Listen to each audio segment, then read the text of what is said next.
The University of San Diego's TransBorder Institute's new report found cross-border arms trafficking is worse than previously thought. Joining me with details is the lead researcher on the study, assistant professor at the Joan Kroc School of Peace Studies, Topher McDougal. Professor McDougal, thank you so much for talking with us today. What were some of the key findings of this report?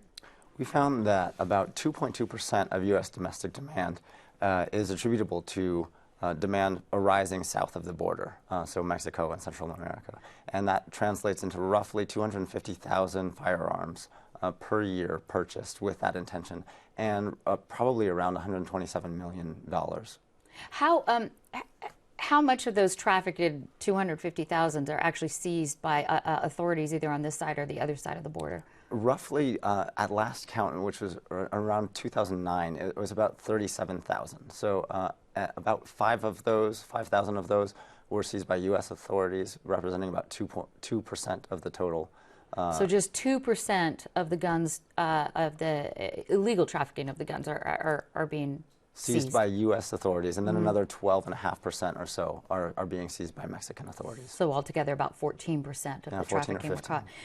Your research, you touched on this, found that some of the U.S. gun shops here, especially along the border, can maybe or are profiting from the smuggling. Tell me about that.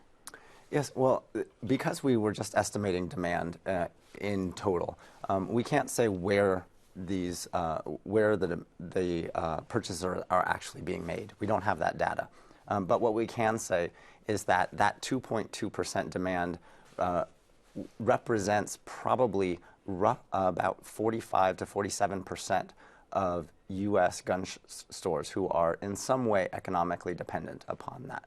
For the demand, selling it to whomever they're selling it for. And these are legitimate gun stores, legitimate retailers here in the United States. Absolutely. They have a federal firearms license to retail issued by the ATF. No, Mexico has just one legal gun shop, but that's my understanding, and for the whole country.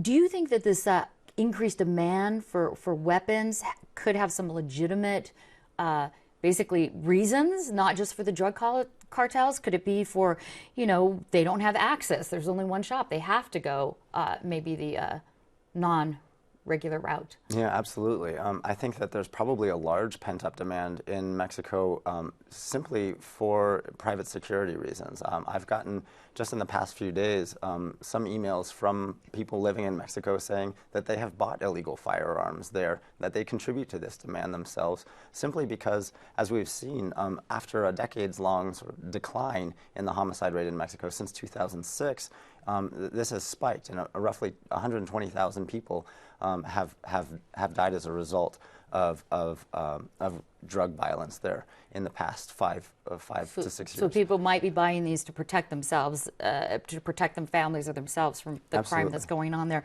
I can't imagine that this was easy data to get after all these are illegal operations going on. How did you get your data for this report? Yeah, so we don't have data on actual purchases. That data, disaggregated data on purchases, it's prohibited for the ATF to collect that. So in fact, what we did was look at county-level stats provided by the ATF on gun stores, on these FFLs, federal firearms licenses, and we tried to predict the number of FFLs in each county as a function of distance from the border, where this distance is effectively a price that you are incurring through fuel costs and time spent getting there. So looking at sort of the geography of it, certainly there's some limitations on the data that you got, I'm sure, because of this. Your report laid out some possible solutions to this sort of rising trend. Can you tell us a little bit about those? Sure. Well, one really obvious one is to start a more robust kind of background check where you would be looking for profiles of straw purchasers. Because right now, even if the legislation that is currently being considered at the federal level is passed and straw purchases are made illegal, we have no way of telling who is a straw purchaser and who isn't. By definition, straw purchasers do not have the types of backgrounds that would raise alarm bells. Tell us when you're saying straw purchases for people who don't know what that is. Sure. This is somebody who's hired by somebody else who has a clean record to go into a store and make a purchase on behalf of this other person, and then and pass the guns along to them, and then these guns will be trafficked south of the border. And is there a way to track them, you think? I think that there's probably a way of finding a probabilistic model that would say how likely is it that you are a straw purchaser. I think other ways that we could get at this problem would just be to collect and disseminate disaggregated data on purchases, which we do not have right now, and as I said, the ATF is prohibited from collecting it. All right, we are out of time. I want to let folks know they can see the entire gun trafficking report on our website, kpbs.org. Professor Topher McDougal, thanks so much for talking with us. Thank you for having me.